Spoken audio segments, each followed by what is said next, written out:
relationship among the three: measurement, evaluation, and assessment.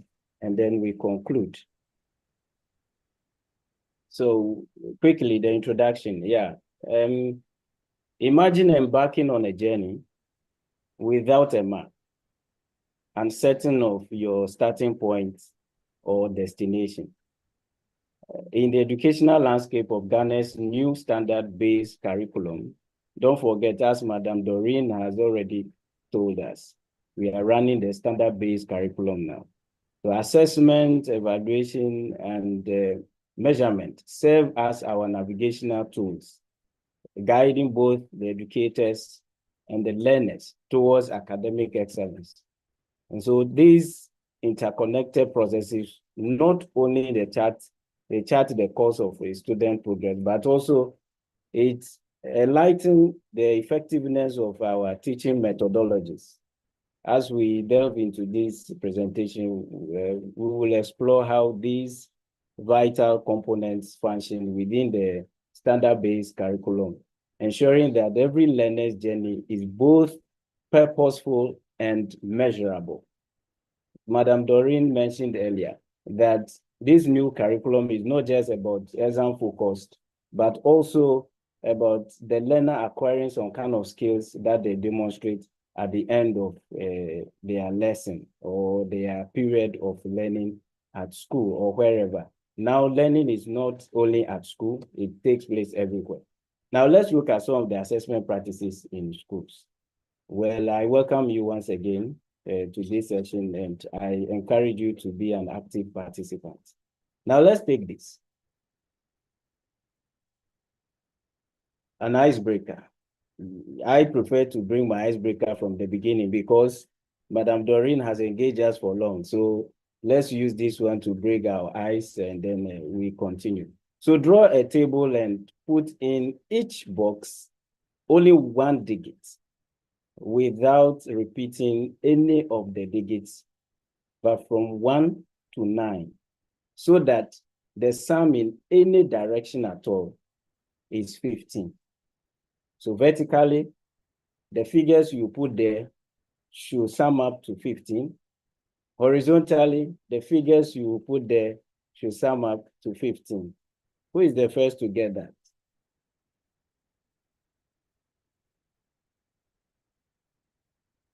So, Madam Doreen, you help me with the charts. Yes. Yeah.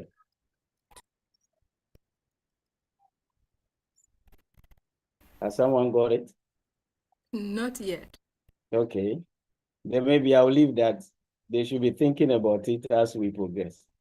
Okay. So that at the end, I'm sure they are working on it. Yeah.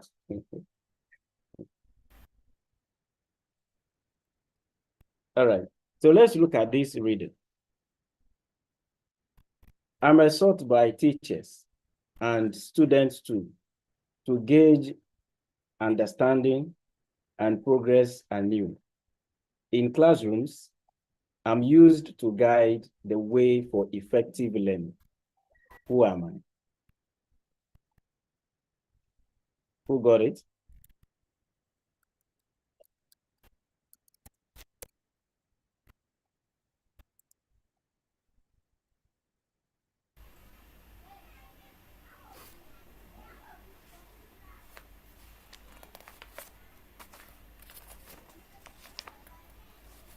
Someone got it? We have Mr. Philip, evaluation, Mr. Biney, class exercise. Okay. Miss That's Elo, beautiful. assessment. Okay. Wow, I like that.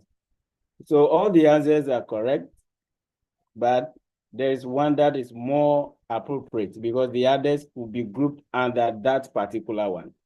And so we have our answer to be assessment. So rightly put as that contributor. Now let's look at assessment. So with this, if we look at assessment, what is your learning expectation? What are your expectations that at the end of this presentation you would expect to hear or to know? You can write your expectations down in your notes. And then maybe you can share with us. Let's take one or two contributors.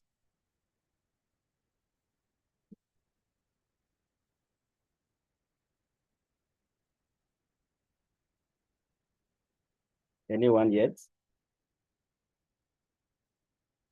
We have Mr. Aberkanwood, Okay. Strategies of Assessment. Okay. And Mr. That's Daniel Ajiman, Types of Assessment. Okay. Beautiful.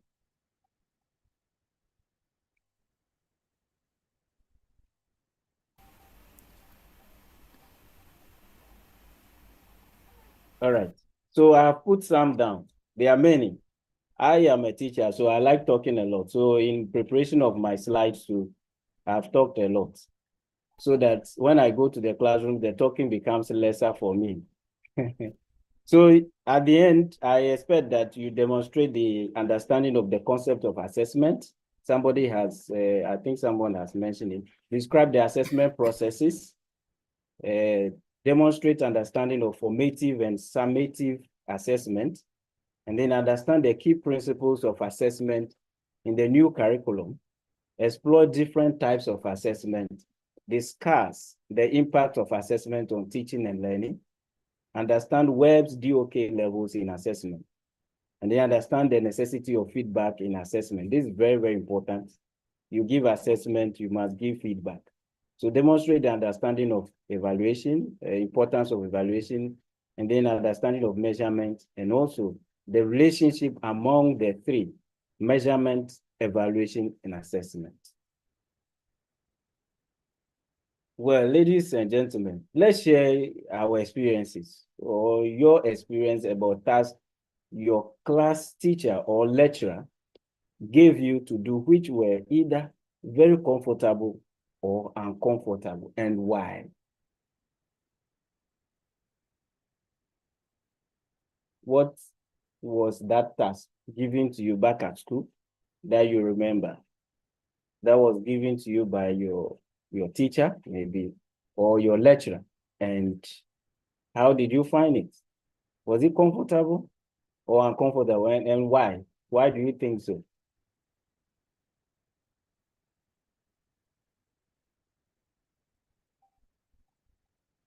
So Mr. Frederick responds unannounced quiz. I'm sure he wasn't comfortable with that. Okay. Mr. Baini said he entered the lecture hall and his lecturer said, "Stop work." Okay. Mr. OJ also said unannounced quizzes and mental drills were very uncomfortable. Oh my God. Yeah. Okay.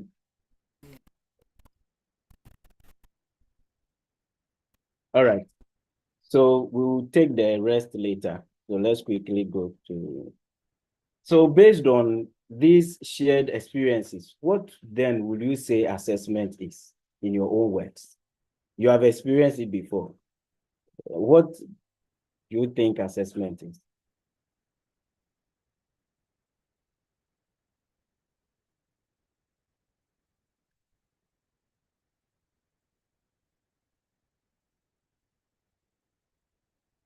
Any comments yet?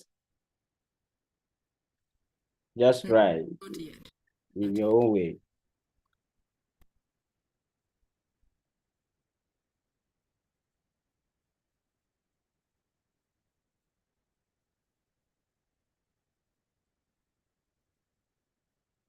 No one yet?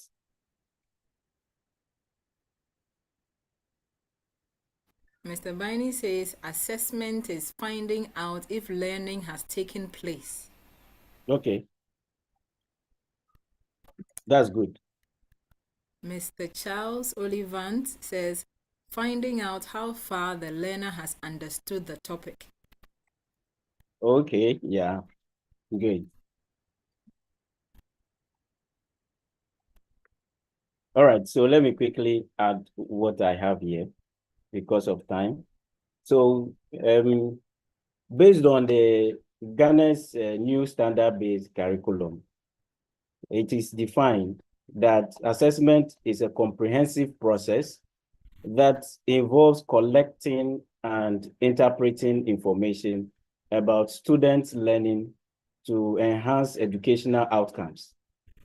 And then it serves as a pivotal component in the curriculum, guiding instructional strategies and ensuring that educational objectives are met. So basically, before you do your assessment, what are you looking out for? And then after the assessment, what are you using that for? We will look at that, or we'll get to that into details of that as we go on. Now let's look at types of assessment in education. These are based on assessment in education. Maybe somewhere else or in another subject area, it could be different, but we are limiting ourselves. Let's do this activity quickly. It's another reader. I am giving throughout the learning way to guide students come what may. I provide feedback, constructive and kind, to help learners improve, leave struggles behind. What am I? Then the second one, I am giving at the end a final text to evaluate learning and determine best. I measure mastery with precision and care to certify competence and show progress fair. What am I?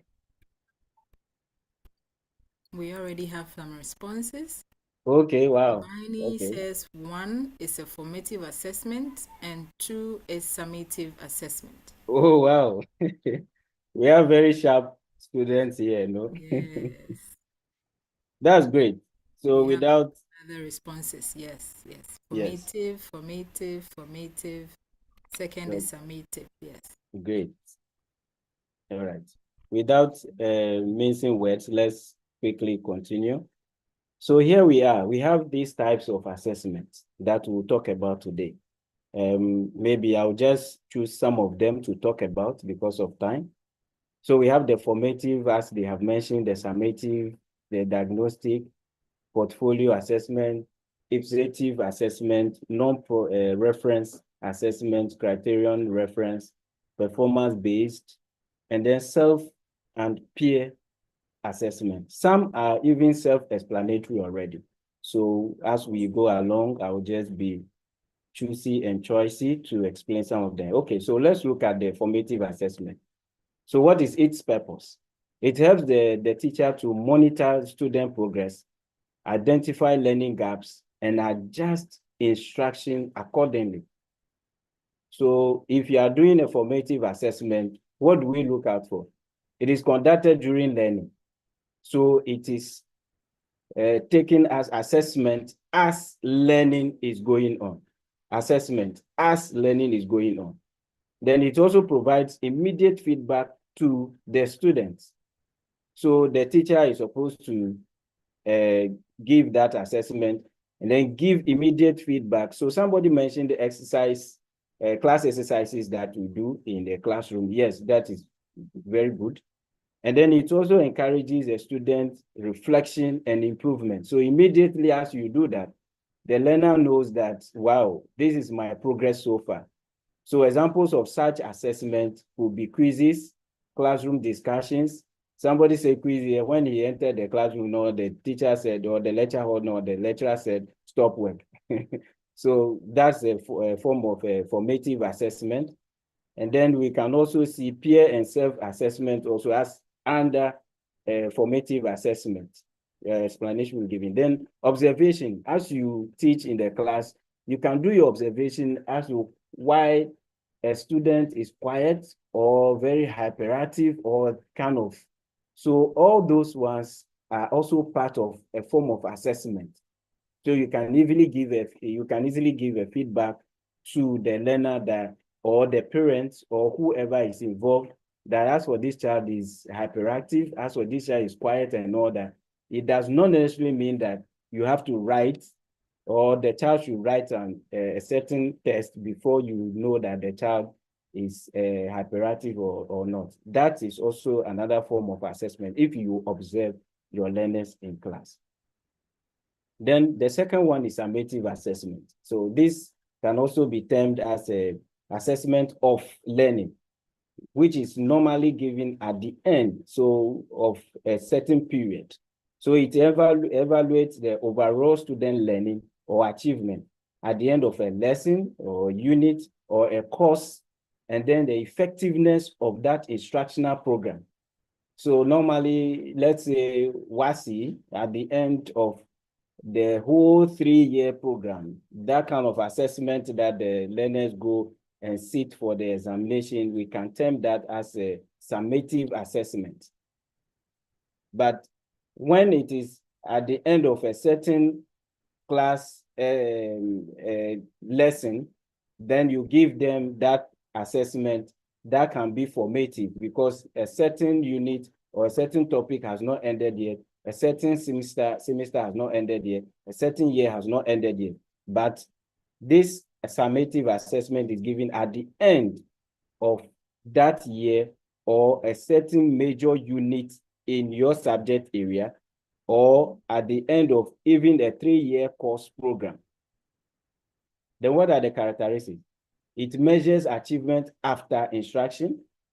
It is usually graded and used for final evaluation. So rightly said, WAEC does the grading after they have given the WASSCE exams and whatever. They do the grading and then give the results or the feedback to the schools where the learners can go and take their scripts. So examples, final exams, end of term projects, standards, tests that back at the basic school, they have been writing the standard-based test from the, I think, basic 4. They write it, and then at the end of the basic 6 also they write it or something like that. I stand to be corrected. Then research papers also, when it is assessed, that is a form of summative assessment. Then we go to the third one, diagnostic assessment. What is it? This is an assessment before learning. Sometimes when you want to know which class that you could place a learner when they are coming to your school, you could give this type of assessment. So if you assess the child this way, you will get to know about his or her prior knowledge, his strength, the learning gaps that might have been left by maybe a previous teacher or the previous school that he or she attended or any other thing. That may be the challenge for the learner. So when you give this type of assessment, in order to either admit the child to this level or this class or this school, then you are doing an assessment before the learning starts. And that can be termed, or that is termed as diagnostic assessment. And so it helps the teacher to plan effective lessons. It can be formal or informal. Sometimes when you get to the class, even before you start a new topic, somebody told me that my RPK became my new topic when I went to the classroom. So when you were asking about their RPK, or you are asking about a certain something that they have learned already, for you to build upon that, that way you are even trying to make an assessment before the learning. And so that can also become your diagnostic assessment. So when you find out that, in fact, what they have learned before, or what I thought they have and I wanted to build upon, they don't have it, then it becomes a new lesson. And I agree with that friend of mine who shared that with me. So examples of that could be pre-tests, surveys that were conducted by maybe opinion leaders, and then a reading assessment. You go to the class, a learner comes, and then you give him or her a certain textbook, read this passage or read this text. Let me see your fluency in reading and all that. That is also a diagnostic assessment. Then portfolio assessment. So Madam Doreen talked about portfolio, that how do we want the learners to have this portfolio being built. ICT is involved. A lot of materials are involved.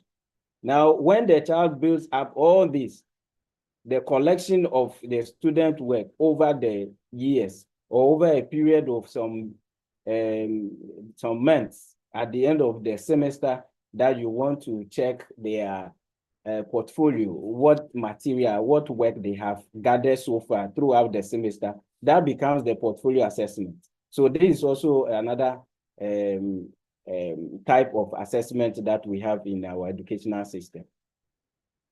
Then we have the ipsative assessment. This one, it compares a student's current performance to their previous performance. So let's say, rather than comparing it with their peers, so let's say the child have a report card.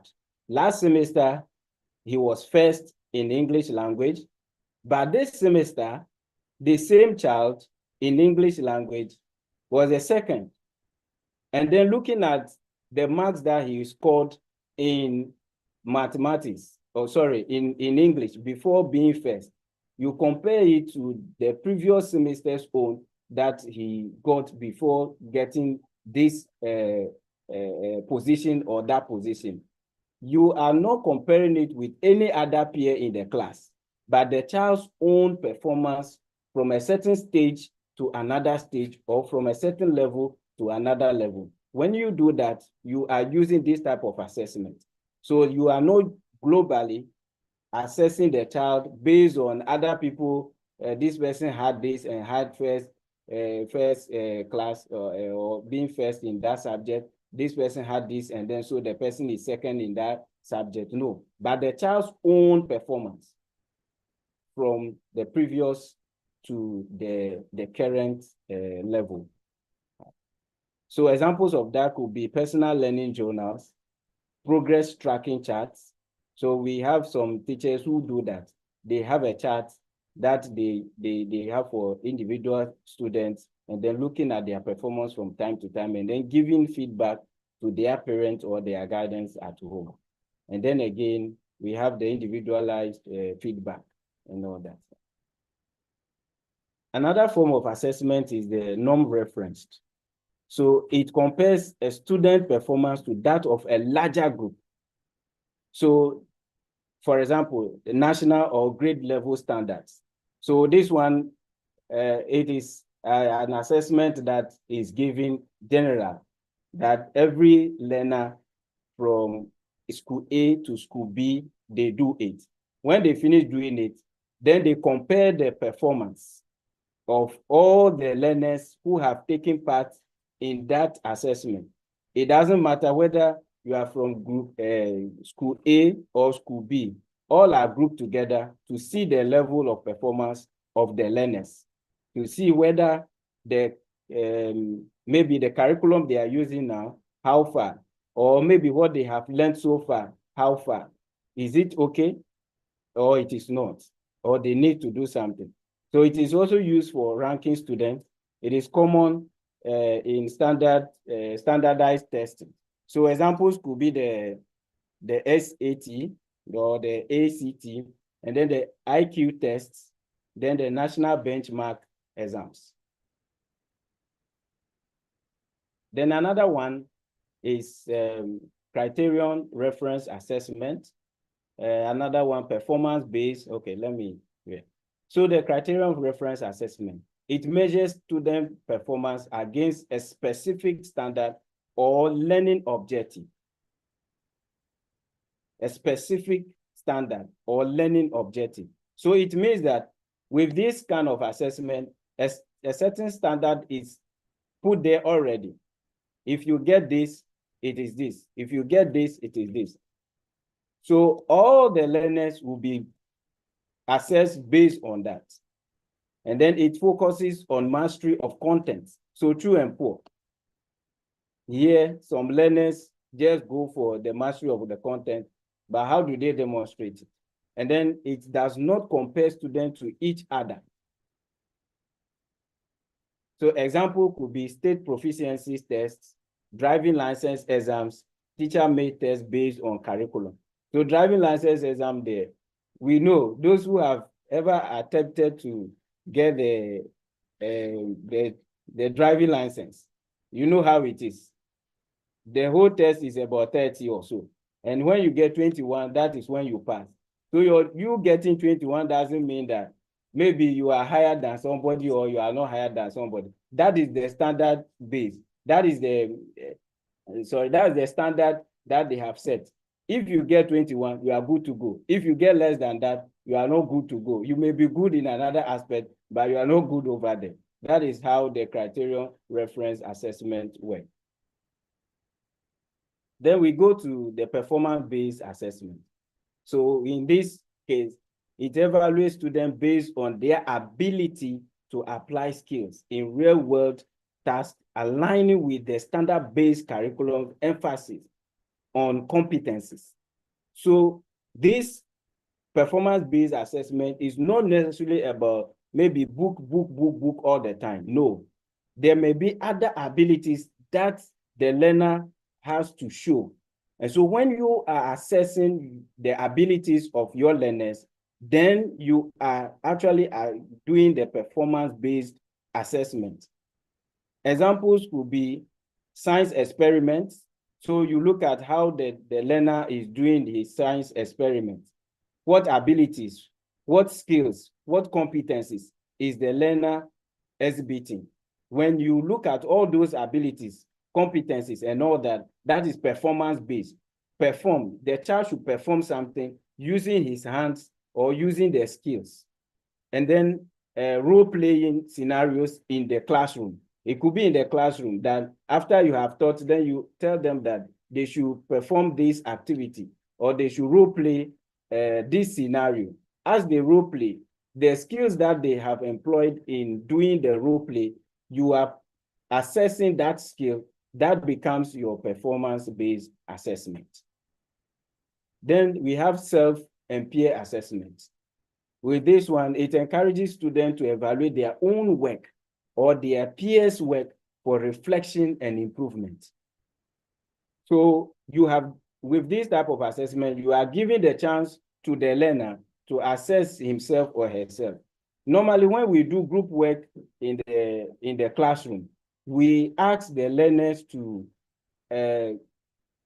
when they do presentation, after they have done the presentation, you ask them to do self-evaluation. If you were given the chance again, what would you have done better? After this presentation, what would you have done the better? You give the chance to the learner or that group to do their own evaluation or to do their own assessment that, oh, we should have done this or I could have done this better. Then you give the chance to their friends also who are sitting, listening to them or watching them to also give them their feedback. What would they have done that if they were the ones? Then they will also give out their comments. So if you do that, you are using this type of assessment, which is self and peer assessment. So ladies and gentlemen, in summary about the assessment within Ghana's new curriculum is a dynamic and integral process aimed at fostering continuous improvement, personal growth, and the attainment of educational excellence.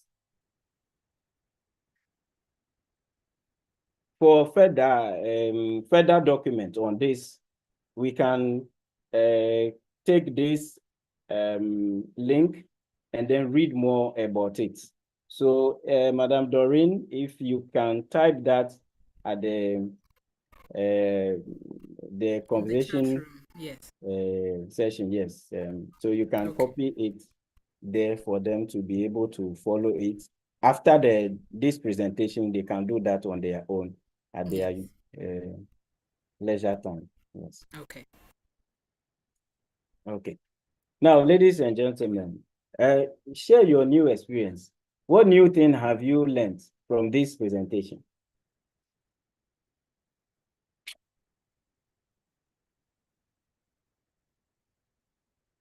What new thing have you learned? You might have known some of the things already, but maybe you have picked one or two as a new thing. Let's see. What have you learned or added to what you know already?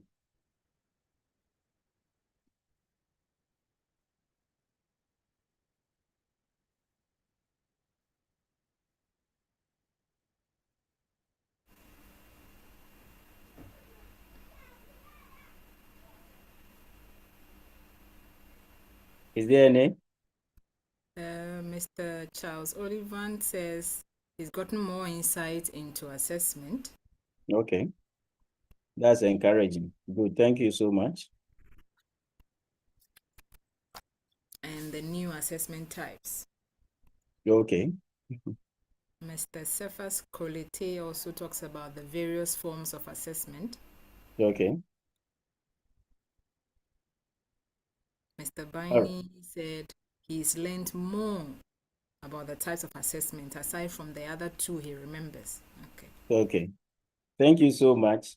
Let's quickly continue with the rest. So let's have this starter, riddles. What starts with T, ends with T, and has T inside it? 2, I can go all around the world, but never leave my corner. What am I? 3, I don't cry when you cut me, but you do. What am I? I'm an odd number. Take away a letter and I become even. What am I?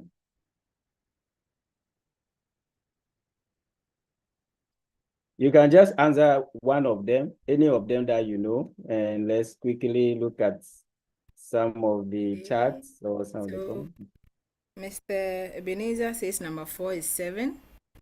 Okay, that's correct. Wow, great. I clap for you.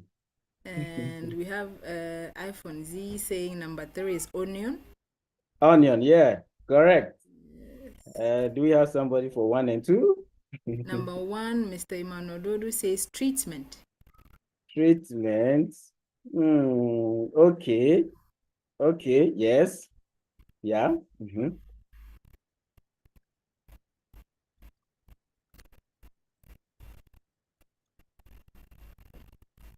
So we have Great. gotten responses. So let me apart two. from Okay. number 2. Number 2 Okay. hasn't got any response yet.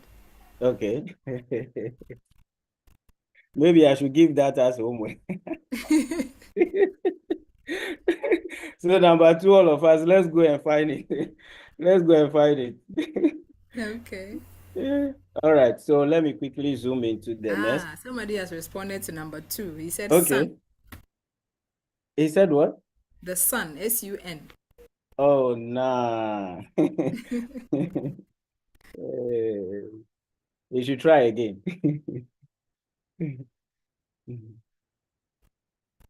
All right, so let me quickly zoom into the next, which is key processes involved in assessment. What are the processes involved? So first one is planning. So before you conduct a very successful assessment that you even be proud of yourself, there are certain things that you have to do, or there are certain processes that you have to pass through so that you don't do it haphazardly and you yourself will not even be proud of yourself, because there are certain things we do, we don't even like it at the end of the day when we reflect. So one, planning, very, very important. So setting a clear learning objectives, clearly defining what students should know, understand, and be able to do. Then establish what students need to learn, aligning objectives with the curriculum standards and instructional goals. And the assessment, what is the purpose? Determines the purpose of the assessment, either diagnostic, formative, or summative. If you want to have an assessment with your learners, what is the purpose? Then again, the method. Choose an appropriate assessment method, either quiz, project, or exam, or any other. So all these go into the planning. setting clear learning objectives, assessment purpose, and then the assessment method that you want to use. When you are done with this, you are done with your planning. Then 2, designing assessment tools. Here, you have to create assessment items. So you develop the questions, the tasks, or prompts that align with the learning objective. This is very important. You realize that even with the first stage, which is the planning, aligning objective with curriculum standard is there. The same thing with the designing of assessment, the tools, also aligning it with the learning objective. Very, very important. You don't just set assessment in the air because you just get up and say, I want to give you this question. It's based on what? Maybe the curriculum does not even recommend that to be assessed. Then selecting appropriate assessment methods based on learning goals. And then again, types of assessment. Select the assessment type to be used: formative assessment or summative assessment and diagnosis. This has been repeated here just to lay emphasis on its importance. Then ensuring the validity and reliability of the assessment. So verify that assessment tools measure what they intend to measure and produce consistent results. So if you want to have assessment done, consider the validity and reliability of the test or the assessment task. I will go into that with the validity and reliability. Then administering assessment. So after you are done with the planning, you are done with designing the assessment tools, then the third process is the administering the assessment. So preparing students. So inform students about the assessment format, timing, and expectations. These many teachers have not been doing it. Let me stress again. Many teachers have not been doing this. But with the new curriculum, you are to do it. Even with the old curriculum, you are supposed to do it. What are you hiding from the learners? They should know the assessment format. Oh, you have 20 objectives. You have this, you have this, you have fill in, you have this. Then the timing. You use 2 hours, you use 3 hours. Many teachers don't do that. They surprise their learners. Who are you surprising? For what? Is there any award that we give to teachers who surprise their learners with assessment or class test or exam or whatever? And then what is the expectations? Even in the classroom, you have to tell the learners their expectations that at the end of this lesson, I expect you to do A, B, C, D, but we don't do that. Then why not the assessment too? At least tell them that I expect you to do A, B, C, D. And this is what I am trying to assess. So brace yourselves for it. Then the next step, conducting the assessment. So administer the assessment in a fair, secure, controlled environment and in a consistent manner. Then the next, ensuring students understand the instructions and expectations. Please do not set assessment tasks with ambiguity. Let it be clear enough for the learners to understand what exactly you are expecting them to do. The next one is using diverse formats: written tests, oral exams, observations, portfolios, etc. Please, teachers, let us use different types of ways of assessing our learners. Not always written tests, written tests, written tests. Some of them are good at the orals. If you assess them at these various forms or formats, they will be able to bring in their best. The next thing is scoring and interpreting results. After you have given them the assessment, the next step, you have to score it. Then you have to interpret the results. So this developing scoring criteria, establish clear criteria, for evaluating student performance. Scoring assessment, evaluate student performance using the established criteria. Then interpreting results, analyze and interpret assessment results to inform instruction and student learning. So if you are giving them a certain task. Have you prepared your marking scheme? Have you prepared the rubrics? How are you going to score it? Or just anything that comes to your mind? I know your handwriting is nice, so I will give you this mark. Or for you, you are always active in class, so for you, I'll give you this mark. No, you must have a scoring sheet, or you must have rubrics or marking scheme that will guide you. Then collecting and analyzing data. After you have done your test or assessment, you have to gather student responses and performance data. So you have to analyze their results using the rubrics, grading skills, or standardized criteria to evaluate their work. Then identify patterns, strengths, and areas needing improvement. So when you do that, you have to analyze the scores that you have given to your learners. This will help you to do what? To evaluate their strength and then their weakness. So you can inform even their parents or the school authorities so that changes could be made. Then providing feedback, timely and specific feedback. You don't finish marking and you keep the book in your locker for days, weeks, months, without learners getting access to their book. Then why have you done the assessment? If the learners will not get access to their book at the end of the day, then it's better you don't even do assessment at all. So give them timely and specific feedback. Feedback types could be offer feedback in various forms, such as written, verbal, or peer review. And then feedback should be specific, clear, and actionable to help students improve.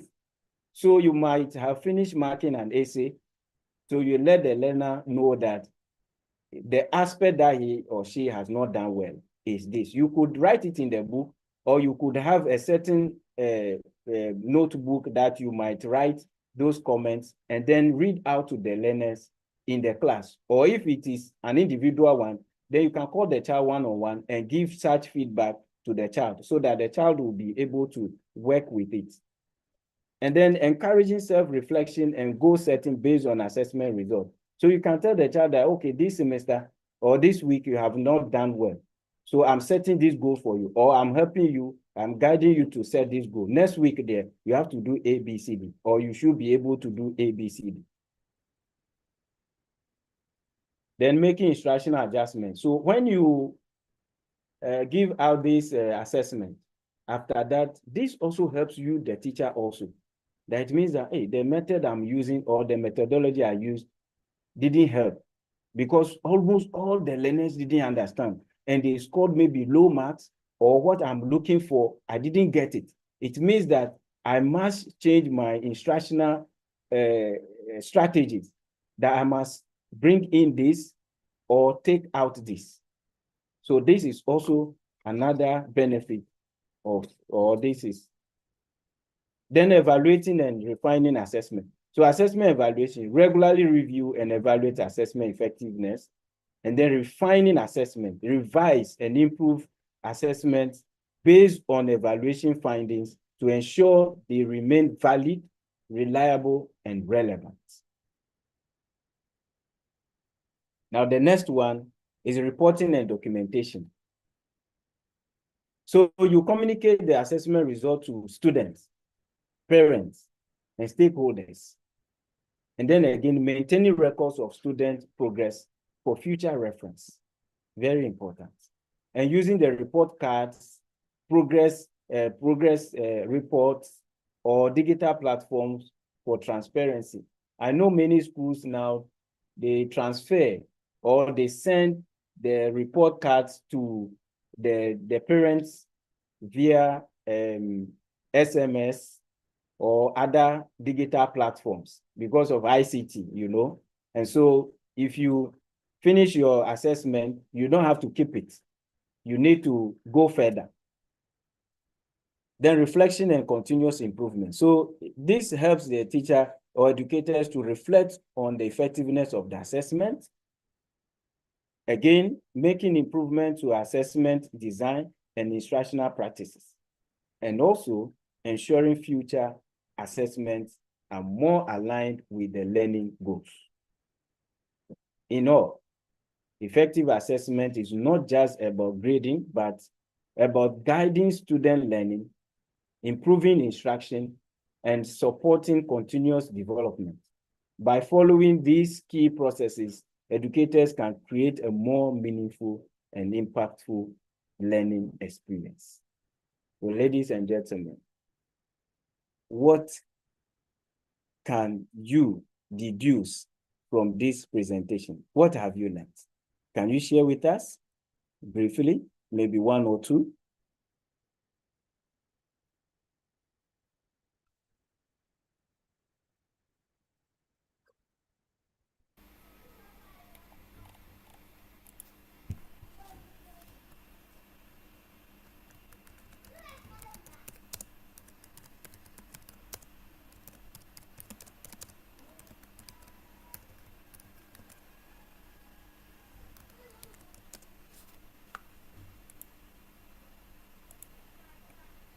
Do we have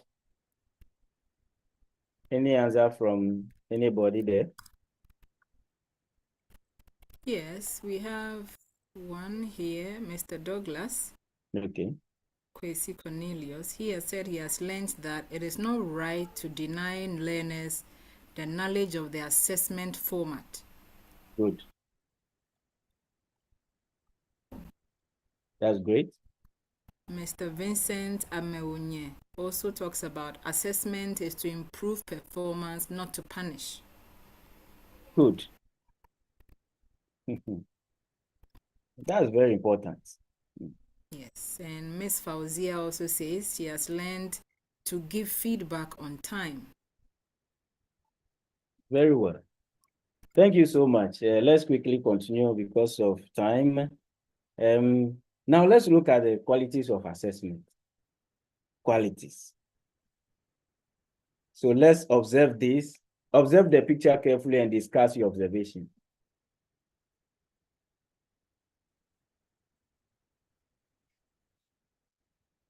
What can you see in the picture? What do you see?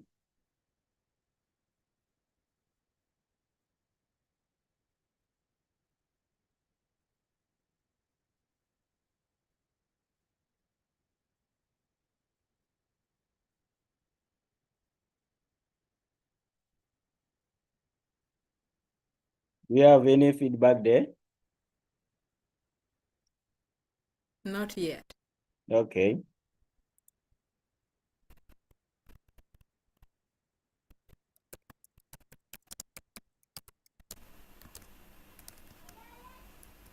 Maybe just one.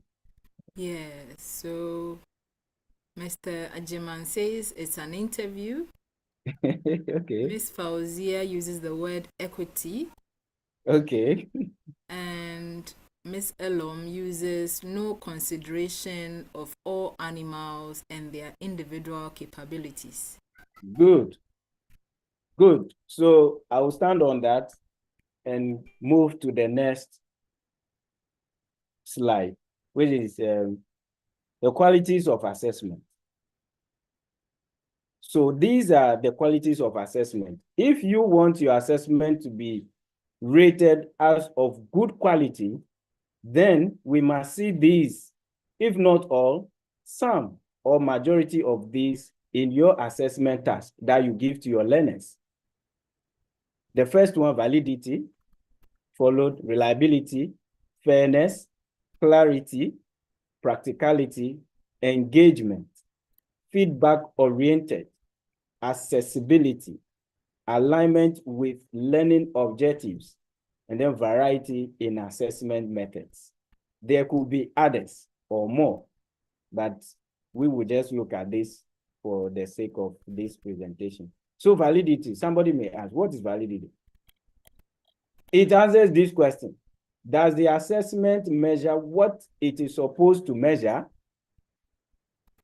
So if you are constructing your assessment task, you should consider this. The content should align with the learning objectives.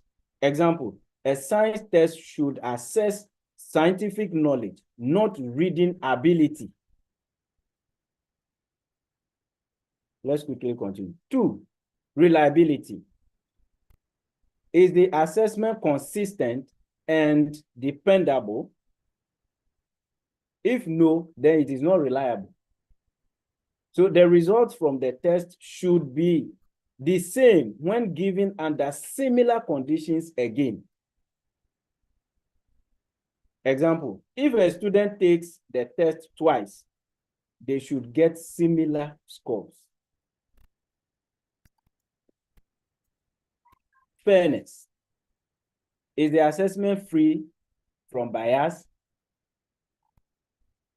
Every student should have an equal opportunity to succeed. The picture we have watched, are they being fair to the fish over there? Because you said that they should, for a fair selection, everybody has to take the same exam. Please climb that tree. And you have a fish inside there in that pot. And you say they should climb a tree. Are you being fair to that fish? So example, avoiding cultural or language biases that favor certain groups. So as for the elephant there, it doesn't even need to climb that tree. If they are to break a certain branch from the tall part of the tree, that elephant could be on the ground there and just use its trunk or its long this thing and then pluck it. Clarity. Are instructions and questions easy to understand? When you are setting your assessment task, avoid ambiguity. I explained it in an earlier point. So assessment tasks should be clear to avoid confusion and elements of ambiguity, using simple and direct language in questions. Do you do that? Or some of you are guilty? Guilty as charged. Practicality. Is the assessment realistic and manageable? Is it real? What you are asking the learners to do as your assessment task, is it real? Is it even related to the real world situation? It should fit within the time limits and resources availability. Madam Doreen explained earlier in her presentation that she asked the learners to write a short story and back it with a picture presentation, either from AI or whatever. Were they having the resources? She realized that some of them don't have a laptop. They don't have a mobile phone. So some of them didn't do it at all. So the practicality of your assessment there is a shortfall. Not to take a swipe at you anyway, Madam Doreen, forgive me, but just an example. So example, a short quiz may be more practical than a lengthy written exam. Then the next thing, engagement. Does the assessment encourage deep thinking, or is just something that they could just even close their eyes and answer? Then what are you assessing? So it should be meaningful and challenge students to apply their knowledge. So instead of multiple choice questions, give them real world problem solving tasks. I am not saying in this case that multiple choice questions are not good. No, there are a lot of multiple choice questions that encourages or that calls for deep thinking. So if you are able to align your multiple choice to have that deep thinking before they will be able to choose the correct answer, bravo, that is engaging. Feedback oriented. Does the assessment help students improve? So it should provide constructive feedback rather than just a grade. So giving, for example, giving comment on essays to help students refine their writing, corrective marking that we do at schools. So you don't just underline the words, it is wrong, it is this, it is that. You must sometimes give the omission sign and write on the top over there what you are expecting to see over there before you underline the word. That is what is the corrective marking. That will help the learner even get a feedback. So if your assessment is not giving improvement to the student, then what are you assessing? Then accessibility. Can all students participate regardless of their needs? So the picture we saw earlier, the accessibility, has it been taken care of? Obviously, no. But it should accommodate students with disabilities or learning differences. So, for example, offering extra time or alternative format for students with special needs. So if you have a special needs child or learner in your class, is that assessment task accessible to that learner? If you have given a task where they should write or and somebody cannot write, have you given an option to that learner to provide his or her answer regardless of whether he can write or he cannot? Maybe a recorded one. Okay. The next one is alignment with learning objectives. Does the assessment match what was taught? Or you taught 1 + 1, then at the end you gave them Pythagoras theorem to answer. Wow, I saw an assessment. A friend asked me, a friend asked me that if, for example, in a class that you taught them how to boil water, then at the exam you ask them to prepare jollof rice, is that fair? No, it's not fair. That is not aligned with the learning objective of that topic that you have taught or that lesson that you have taught. Okay, so it should be designed based on the curriculum and lesson goals. Then example, if the lesson was about problem solving, then the test should include problem solving tasks. The variety in assessment methods. Does the assessment use different ways to measure learning? There should be a mixture of quizzes, projects, oral exams, and practical tasks, giving a complete picture of learning. So example, assessing a history lesson through both written text and a presentation. So they can either be given a written text or they can be asked to do presentation. Somebody can talk better than writing. So give them that variety. So in conclusion, a high quality assessment is valid, reliable, fair, clear, practical, engaging, feedback-driven, accessible, well-aligned, and varied. When these qualities are met, assessments become valuable tools for both teachers and students. You can read more from this. That is a assessment manual and toolkit, teacher assessment manual and toolkit that was generated by NACA. So Madam Doreen will copy the link and put it at the chat column so that everybody can get access to it. All right, here I come again.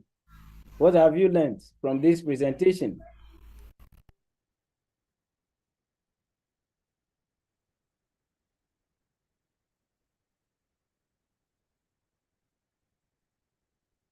So let's have one or two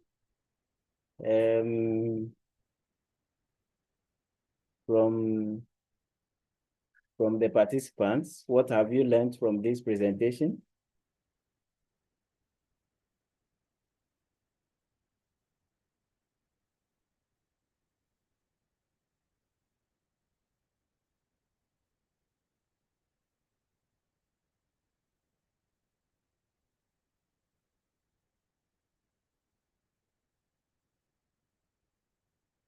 Do I have you there?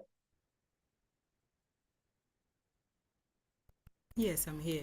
We haven't had. Okay. Miss Okay. Dinah talks about assessment should be reliable, valid, and engaging. Okay.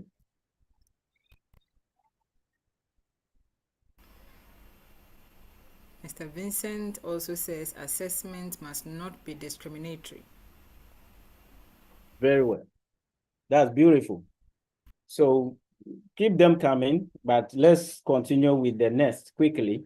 So let's now look at the Webb's depth of knowledge levels, Webb's DOK levels. So assessment now has the levels. And so we will delve into that. So what exactly is even the DOK levels in assessment? So Webb's depth of knowledge, DOK, is a framework developed by Dr. Norman Webb to categorize the complexity of cognitive tasks in education. It helps educators design assessments that measure not just what students know, but how deeply they understand and apply their knowledge. So there are 4 levels in all. Level 1, which is the recall and reproduction. Level 2, skills and concepts. Level 3, strategic thinking. And then level 4, extended thinking. Now, the new curriculum has come with these levels of assessment. This is adopted for the new curriculum because they see this to be more fit into the assessment than any other. Now we'll look at them one by one. If we talk about level 1, recall and reproduction, what does it mean? What goes into it? So this one, it measures basic recall of facts, definitions, information, and simple procedures. So even as you give your assessment, you must look at the level that you want to examine. Even if you give the assessment task, I repeat, you must look at which level do I want to examine or do I want to assess. So level 1 is just for recall and reproduction. So you may be using some words like define a term, identify a certain fact, list this, name this, or mention this. When you use all those ones, when you use words like that, then you are just examining the first level of assessment. So it requires memorization or basic understanding. No real problem solving is involved. So, example, identifying vocabulary words in a certain text or passage or any other thing. Solving simple math equations, example, 2 + 2, is just a recall. You don't even need to do any rigorous thinking before they get the answer. Then naming parts of a plant, as example. And then maybe listing historical dates. The Independence Day of Ghana is this, when did this is. That is just the level 1. If you do such, it's level 1. Then level 2, skills and concepts. What it measures is the use of information and skills in new but familiar contexts. This one requires some reasoning and decision making, and it involves multi-step processes. So, for example, comparing 2 characters in a story, this one goes in line with Madame Doreen. Then identifying, explaining the steps in a math problem. Then identifying cause and effect relationships in science. And then organizing information into a chart or graph. This is a bit higher than just level 1, where they just mention, they just list, they just define, etc. But this one, level 2, requires a bit of thinking that is needed from the learner. Then the third one, quickly, strategic thinking. So this is higher order thinking where students justify, analyze, or evaluate information. So it requires planning, reasoning, and making connections. There may be more than one correct answer to trick them. So examples in assessment, you can say, writing a persuasive essay with supporting evidence. So if you give them debate topic or motion, that is not just level 1, not just level 2, but this one strategic thinking because they have to support it with evidence. Then designing a science experiment to test a hypothesis. This goes to the science group or the science scholars. And then solving a complex word problem and explaining the reasoning. How did you get it? Then evaluating the credibility of a news article. You have seen a news article maybe in the newspapers, you bring it to class and then you ask the learners to go through it, ask questions about it. Why is it credible? What do you see? What makes it to be credible and all that? Then the fourth one is the extended thinking. That is even beyond the level 3, which is the strategic thinking. So it measures complex problem solving that requires students to apply knowledge over time. So it involves real-world applications. It requires students to synthesize information from multiple choices, or multiple sources. And then it is often project-based and time-consuming. So if you give them a project from the beginning of the semester, that at the end of the semester or last week to the end of the semester, I'm going to take this project. And the project is on this. You have actually used the level 4 in your assessment. Extended thinking. Well, this is a pictorial view of WEB's DOK. So at the DOK level 1, we have the verbs that you could use. I said it earlier: arrange, calculate, define, draw, identify, etc. Then you are just at level 1. Then level 2, categorize, cause and effect, classify, compare, distinguish, estimate, graph, interpret this or that. The level 2. Then level 3, verbs like assess, cite evidence, compare, conclude, contrast, critique, develop logical argument, etc., etc. This is level 3. Then level 4, apply concepts, analyze, connect, create, critique, etc., etc. So this is what actually entails when it comes to the DOK of WEB that he proposes. Now, what is the importance of DOK levels in assessment? Somebody may ask, because if I'm doing something, then I must know the importance quickly. It helps align assessment with learning objectives. It encourages higher order thinking skills. That it ensures that students are not just memorizing, but truly understanding and applying knowledge. Again, it supports differentiated instruction by targeting different levels of cognitive complexity.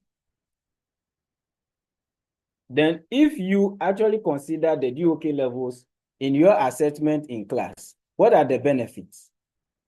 Improved student engagement and understanding. Then better preparation for real-world problem solving. For example, in a French class, you have taught them how to introduce themselves. It does not end in the classroom there, that je m'appelle. But when they go out there, they reach the border, they are asked to introduce themselves before they give them laissez-passer or give them way to enter the next country. They should be able to say that je m'appelle over there, introduce themselves over there. So it should bring them into the real world problem solving, and then enhance teacher insight into student learning. But there are some challenges, so it's not just easily done like that. What are the challenges? Resistance to change from traditional assessment methods. Teachers are not ready to change. They are comfortable with the old way of doing things. Need for teacher training and resources. Yes, I agree perfectly. The challenges over there. Madam Doreen earlier stated it, there are resources. So this has surfaced, it has come up in the DOK levels. Then balancing the rigor of assessment with educational standards. Before you set the assessment task, you have to be sure and be conscious of the levels. Some of my colleague teachers there, they don't have that time to, you know, go through all the levels, this in what am I doing? It's not easy. So that is also a challenge in implementing the DOK levels. In conclusion, ladies and gentlemen, Webb's depth of knowledge is a powerful tool for designing assessments that measures not just what students know, but how well they can use that knowledge. Using different DOK levels in assessment ensures students develop critical thinking, problem solving, and real-world application skills. What have you learned from this presentation?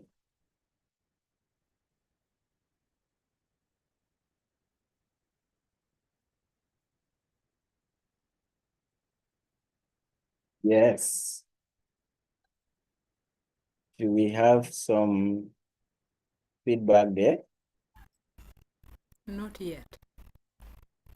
Okay.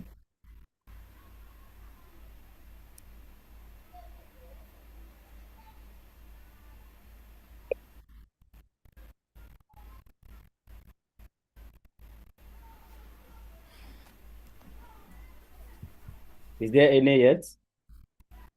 No. Okay.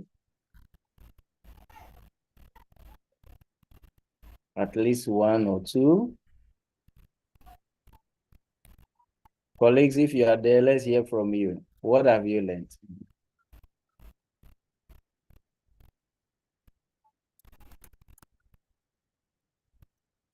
So Ms. Fauzia says she has learned about the DOK levels. Okay. That's beautiful.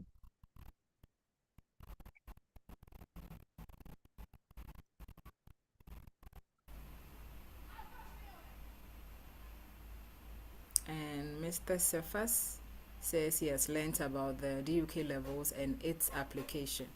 Okay. That's encouraging.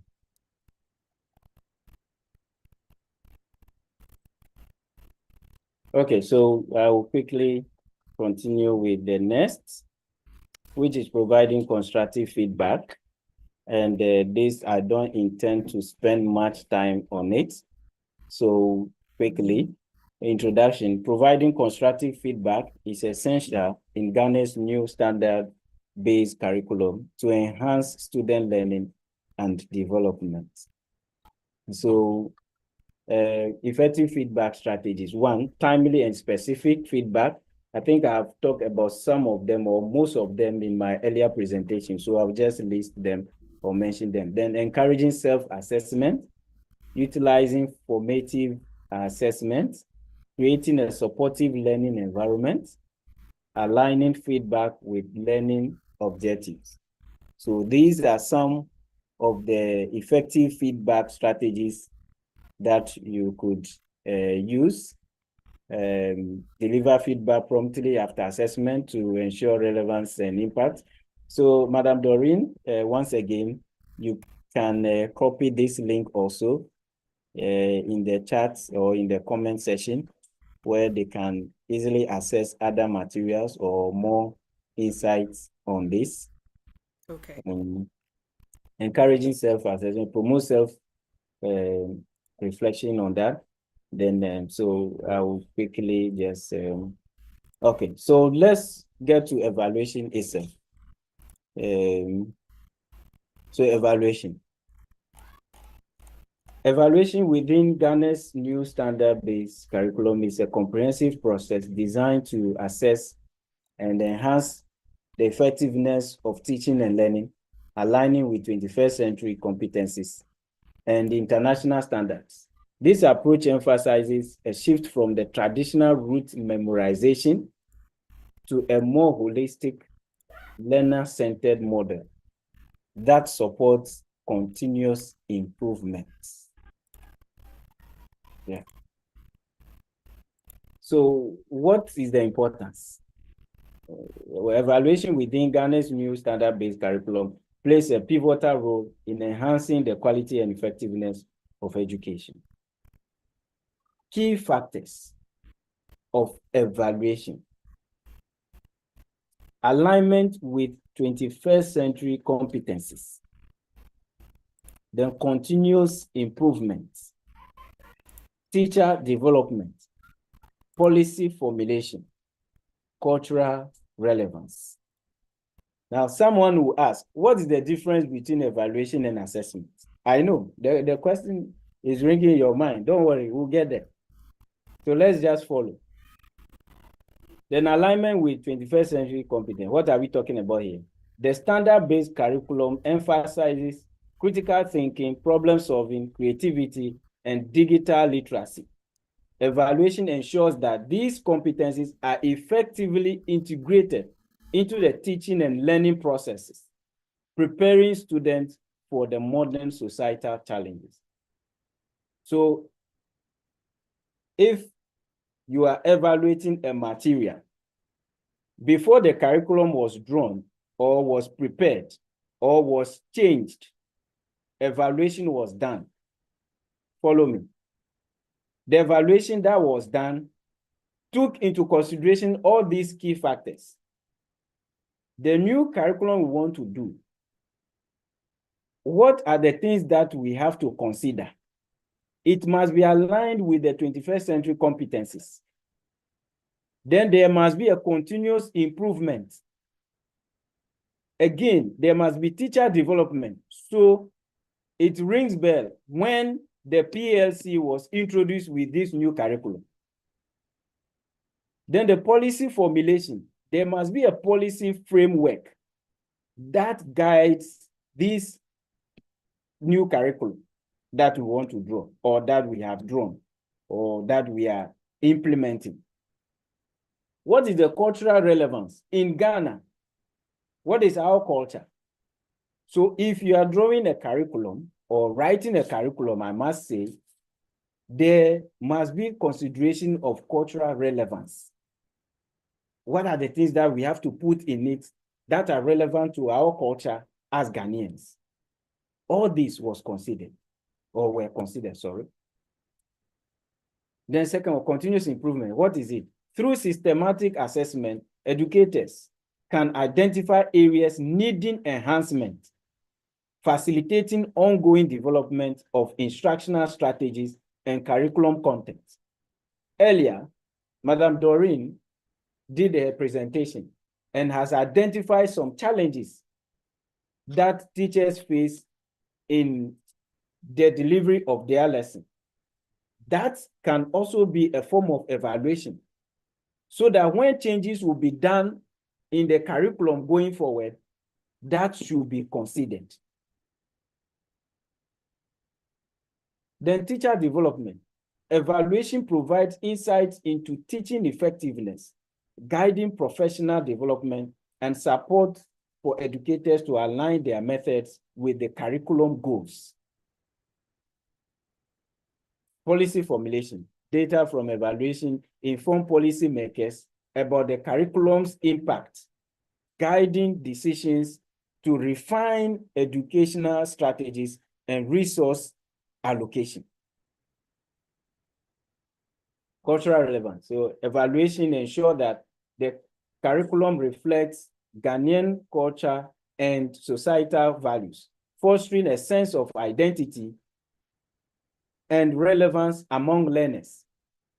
There are others who are saying a whole lot that with this new curriculum, you are saying we should do A, B, C, D. Where can we do this?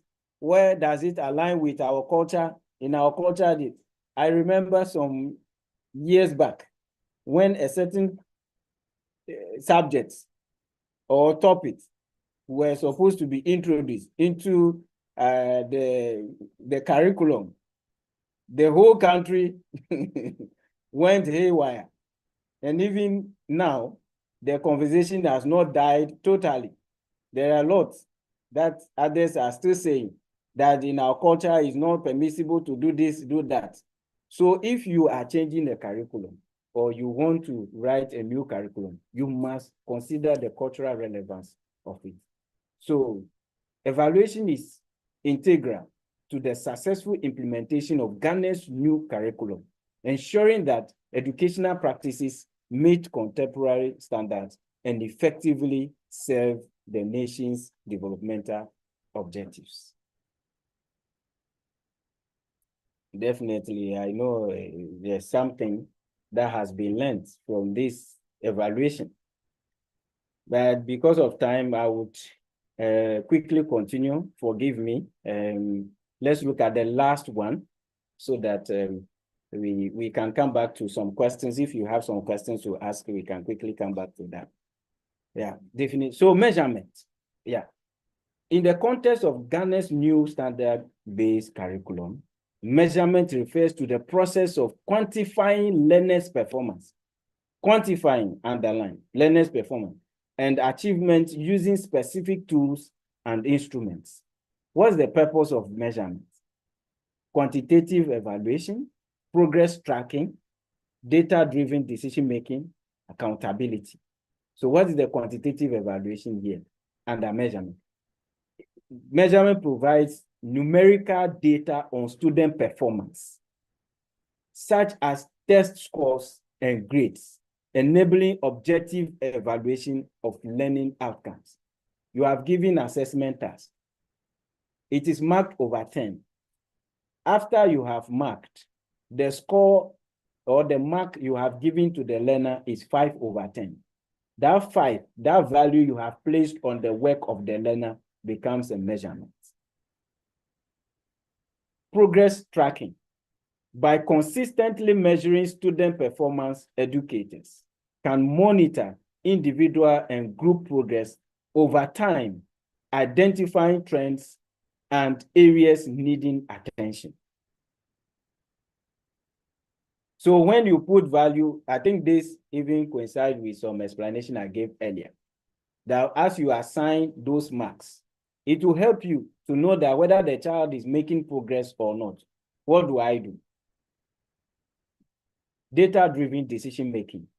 Accurate measurement informs instructional strategies, curriculum adjustments, and policy decisions, ensuring that educational practices are responsive to learner needs.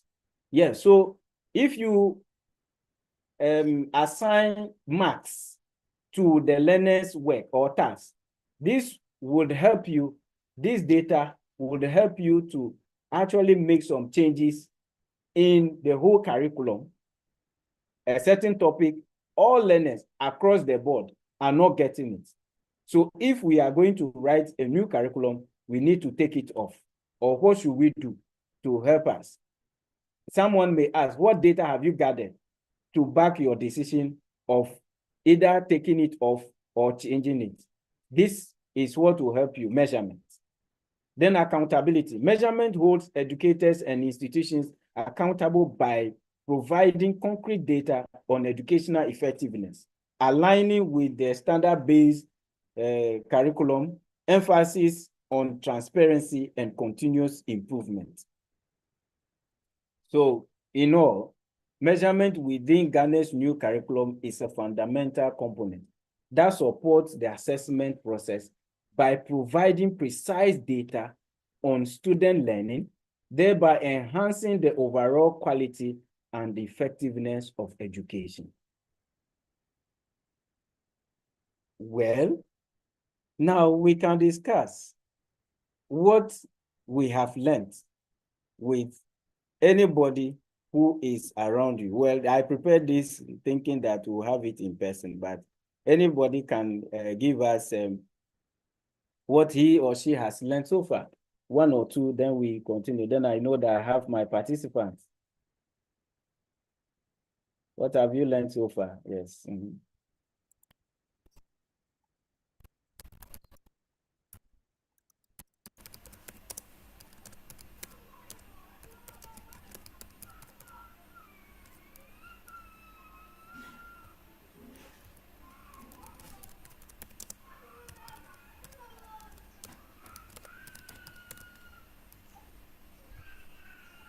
Yes. Is there any?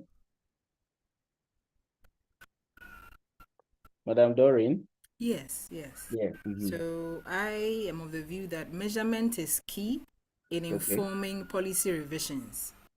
Thank you so much. Is there any other person?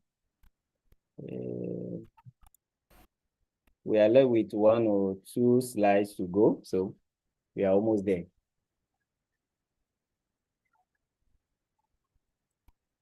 Any other person?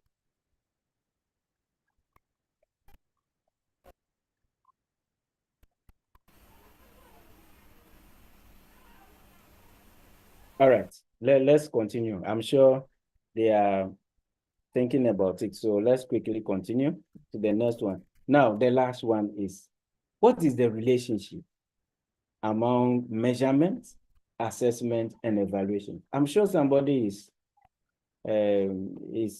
itching to ask this question. Now, let's take this. For all of us, it's an activity. Analyze each of the following activities based on the explanations that I gave to the 3: assessment, evaluation, and then measurement. So analyze each of the following activities and state whether it is assessment, evaluation, or measurement, and state why.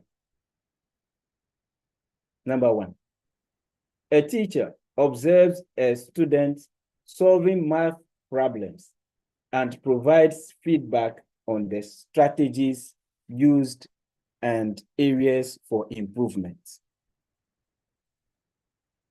Is that assessment, evaluation, or measurement? 2, a math test is scored out of 100 points to determine how much of the material the students have mastered. 3, students take a quiz on fractions to gauge their understanding of the concept midway through the unit. The exam score shows that a student correctly answered 18 out of 20 questions, resulting in a score of 90%. Is it assessment, evaluation, or measurement? Then the last one. After reviewing test scores and students' feedback, the principal determines whether the new math curriculum is effective or not. So let's have the answers. Who is the first to drop it?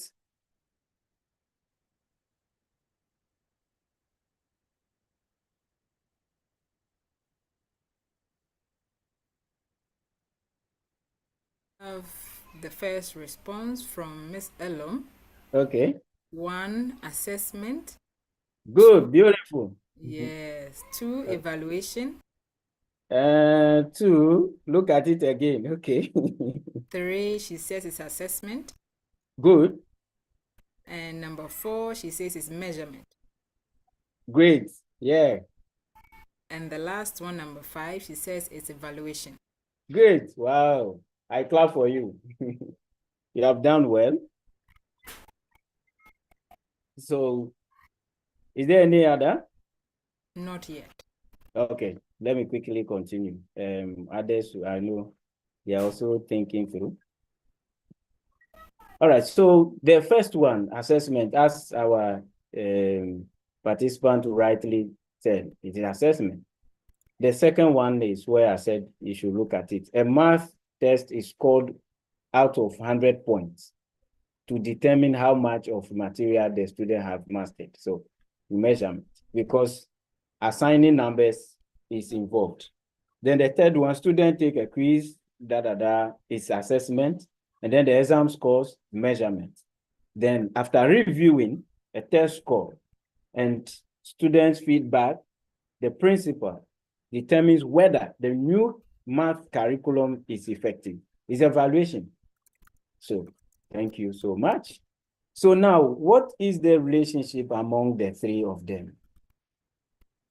Measurement provides the quantitative data.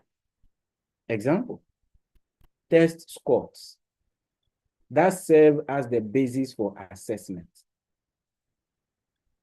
Whilst assessment interprets this data to understand and monitor student learning, offering insights into individual and group performance. Evaluation, on the other hand, uses the insights gained from assessments to make informed decisions about the overall effectiveness of educational practices and policies, aiming for continuous improvement.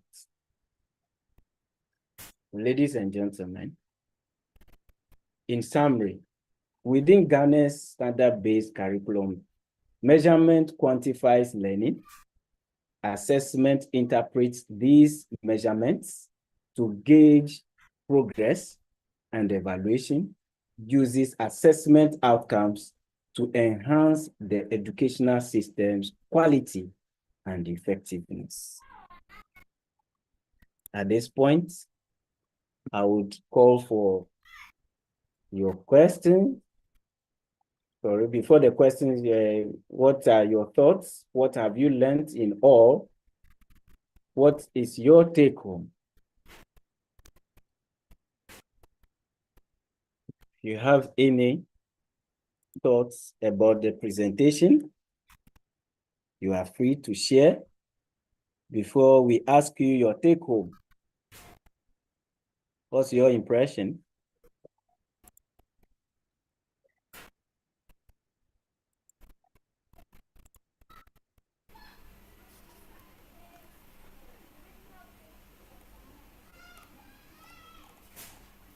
Do we have any yet? Not yet. Okay. All right, I can add this one so that maybe as the comments trickle in, we can see both. So what is your take home from this presentation? What is your take home personally or individually? What is your take home? Let's hear from you, please. If you are there, tell us.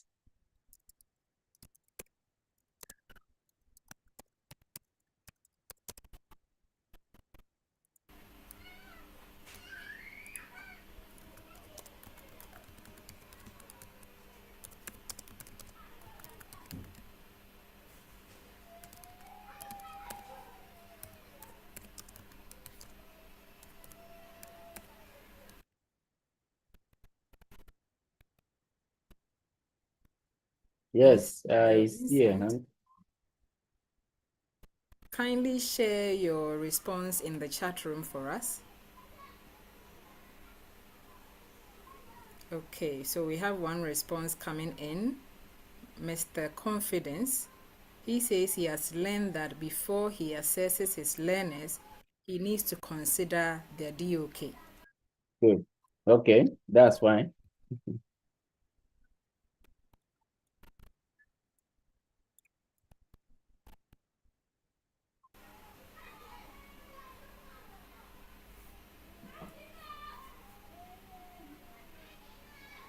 I saw a hand up. If the person could type it in the chats for us. We have another response Okay. from Miss Helen. She said she's taking home the various types of assessment. Wow. And that she has to plan how to assess. Good. Mr. Vincent, please, you can share your comments, your thoughts in the chat room. We will read them out for you. Thank you. Yeah.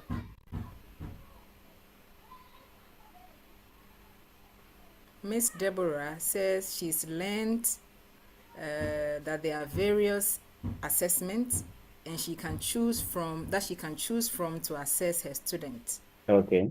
Good. And Mr. Confidence also says again, he's learned that feedback could come from either the teacher or the learner. Good. Yeah, sure.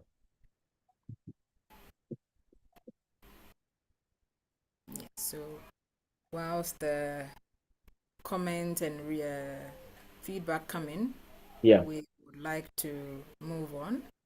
Okay. Okay. So thank you so much, ladies and gentlemen. This is the end of my presentation. It's a great privilege to be on this big platform to share my idea with you. And I look forward to meeting you or doing more of this with you as time goes on. Thank you so much. Thank you too. Thank you too.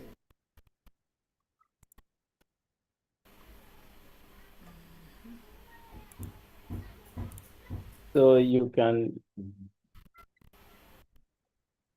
yeah. So questions can flow, and then let's see how it goes. Yes.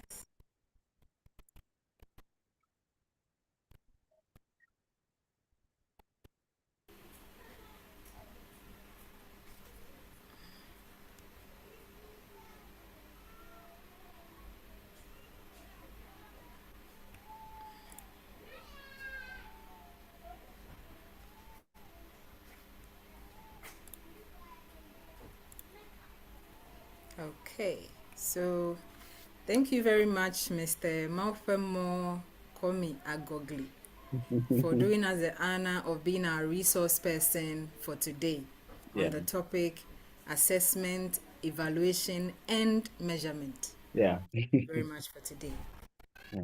You were informed within a short time, but you Yes. took up the challenge and you agreed to do this for us. Yeah. We will say thank you, and we hope that in future when we do invite you, you come and then help us with some of these things. Thank you. Yes, very much. please. Yes. Now, moving on to the next. Let me see if there are any questions for you. Okay. Okay. We have, okay, these are feedback. So Mr. Emmanuel says he has learned the types of DOK and the various forms of assessment. Okay. Mr. Confidence says thank you. He's appreciative of the presentation, just as we are. I'm sure everybody who joined us today is appreciative of the knowledge sharing that has taken place today. Thank you. Okay. To show our appreciation to Mr. Maufemo, we, IELTA Ghana, would like to present you with this certificate of recognition for your outstanding efforts as a resource speaker for the webinar entitled Assessment and Evaluation. Wow. Awarded today, the 29th day of March 2025 via Zoom. This is duly signed by our international president, Dr. Neil Arevalo Alcantara, by the founder of IELTA Ghana, Mr. Ebenezer Osafo Akins, and myself, Ms. Doreen Della Agbedo, the country ambassador of IELTA Ghana. Thank you so much, and we look forward to seeing more of you in future. Thank you. I'm so much grateful. And this has come as a surprise, but it's a good surprise. There are some surprises that are negative. This one is a positive surprise. So yeah. I'm so much grateful and thank you so much. As rightly said, yes, I'm there and looking forward to work with you more on other projects. Thank you so much. We'll definitely be doing more regarding assessment because I know that is your specialty. So we'll come back. Come back. Thank you.